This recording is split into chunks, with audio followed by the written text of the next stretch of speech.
Ada pahit-pahitnya ya Pak? Oh, pahit-pahitnya.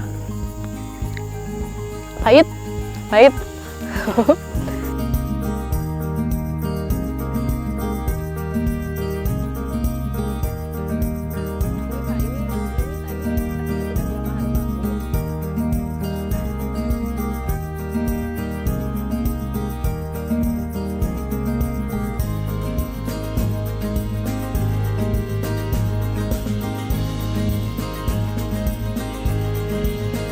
Khususnya ibu-ibu untuk membantu dalam proses produksi teh sapatnya tadi.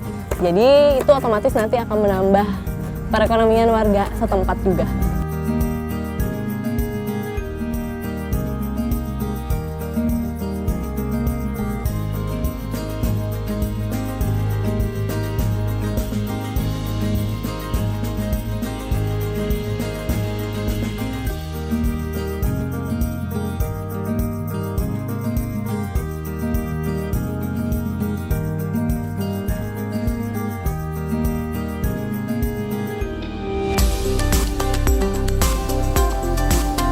Enam 65% wilayah Kabupaten Tabalong terdiri dari hutan yang kaya akan flora dan fauna. Di dalamnya terdapat berbagai jenis spesies tanaman yang sangat berguna dan bermanfaat bagi manusia. Salah satu tanaman yang berguna dan bermanfaat adalah pohon kayu sapat. Pohon yang memiliki nama Latin Macaranga triloba ini berasal dari tanaman liar yang tumbuh di tengah hutan atau di sekitar persawahan yang mempunyai ciri khusus, yakni tulang daunnya berwarna merah dan memiliki rasa daun yang sepat. Nah, kali ini Ragam Tabalong akan menelusuri lebih dalam mengenai tanaman yang kaya akan manfaat ini. Assalamualaikum warahmatullahi wabarakatuh. Kembali lagi bersama saya Nisa. Sekarang saya bersama Bapak Edi Rahman sedang berada di tengah hutan yang ada di Desa Jangkung. Hari ini kami mau mencari satu pohon namanya pohon sapat ya Pak? Ya. Pohon kayu sapat. Nah, tebak ya kami nanti mau ngapain sih dari pohon kayu sapat tadi? Lihat aja terus ya Ragam Tabalong. Di hutan wilayah Kelurahan Jangkung, Kecamatan Tanjung, pohon kayu sapat kini mulai sulit ditemukan. Dulu pohon kayu sapat dianggap masyarakat Kalimantan sebagai pohon kayu hutan. Kini daun kayu sapat bermetamorfosis menjadi tanaman yang bernilai ekonomis tinggi. Ini lantaran daun sapat diketahui memiliki khasiat untuk mengobati diabetes dan tekanan darah tinggi. Sejak 2 tahun terakhir, Bapak Edi Rahman telah berhasil membudidayakan pohon kayu sapat ini. Dengan ditemani Bapak Edi Rahman, saya beruntung masih bisa menemukan pohon kayu sapat yang memiliki diameter 10 cm dan tinggi kurang lebih 3 meter, tumbuh alami di salah satu perkebunan warga.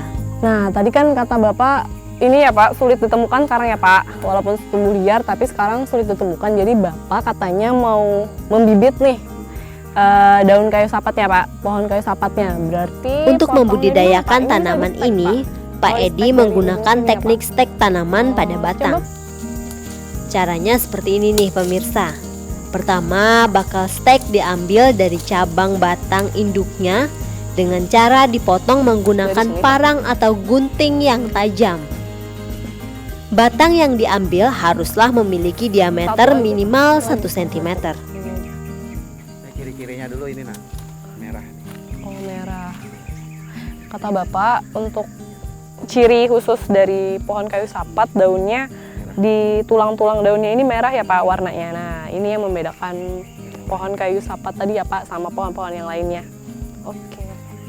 Nah, tadi Bapak cerita di awal sama saya katanya daun kayu sapatnya ini mempunyai khasiat sebagai obat herbal kayak gitu ya Pak. Boleh diicip langsung nggak Pak? Belum, kalau mentah kayak gini. Oh boleh. Coba saya aja.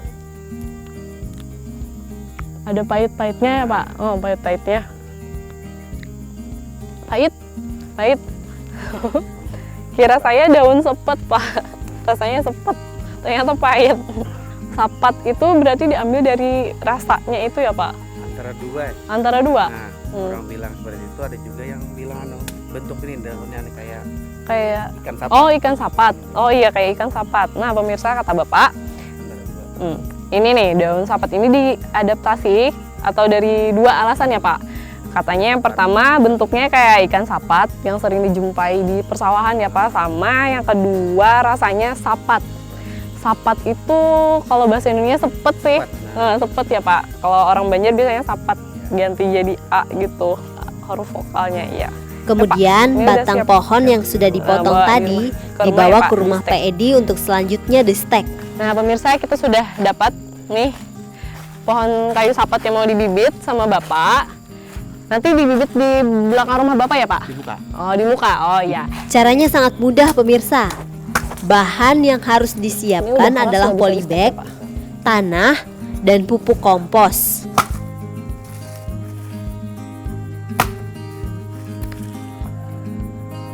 Pertama, campurkan tanah dan pupuk tadi, kemudian ditambah dengan sedikit air. Lalu diaduk hingga tercampur rata.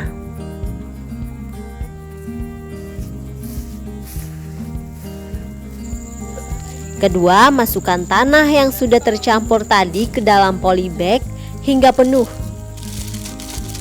Kemudian tusukkan batang stek pohon daun sapat tadi. Basah ya, Pak? Biasanya berapa hari itu sudah tumbuh akarnya sudah berapa hari, Pak? Kayaknya 15 hari ya. 15 hari sudah tumbuh akar gitu. Ada daun-daunnya juga. Ada daunnya di sana. Kecil, pucuk-pucuknya kecil ya, Pak ya di samping. Setelah lebih dari 15 hari, Sudah berapa hari, stek Pak? pohon kayu sapat tadi mulai mengeluarkan akar dan daun dan siap untuk dipindahkan ke tanah.